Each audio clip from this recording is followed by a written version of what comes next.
காலையில் இப்படி அழகாக ரன்னிங் ப்ராக்டிஸ் பண்ணுறதும் எக்ஸசைஸ் பண்ணுறதும் நம்ம உடம்பை ஃபிட்டாக வச்சுக்கன்னு நம்ம எல்லாருமே நினைக்கிறோம், உண்மைதான். ஆனால் அது மட்டுமே இல்லை, அதை தாண்டி மிகப்பெரிய விஷயம் இந்த எக்ஸசைஸில் இருக்குது.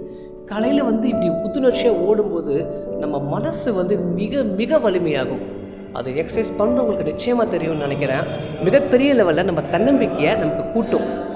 நமக்கு முன்னாடி இருக்க அனைத்து தடைகளையுமே தகர்த்தெறிஞ்சு நம்ம முன்னுக்கு வருவோம். நமக்கு என்னென்ன பிரச்சனை இருக்கோ அத்தனை பிரச்சனையுமே நம்மளால் தாண்டி வர முடியும்னு நம்ம மனசுக்கு மிகப்பெரிய தன்னம்பிக்கையை இந்த எக்ஸசைஸ் கொடுக்கும். நம்ப முடியுதா? அதுதான் உண்மை. ரெகுலராக உடற்பயிற்சி பண்ணுறவங்கள பாருங்களேன், எப்போவுமே செல்ஃப் கான்ஃபிடன்ஸோடு இருப்பாங்க, எப்போவுமே சோர்ந்தே போக மாட்டாங்க. ஏன்னா இந்த உடற்பயிற்சிகள் உடம்பு மட்டும் கிடையாது, மனசை மிக மிக வலிமையாக்கும். அவங்களுக்கு சோர்வே வராது.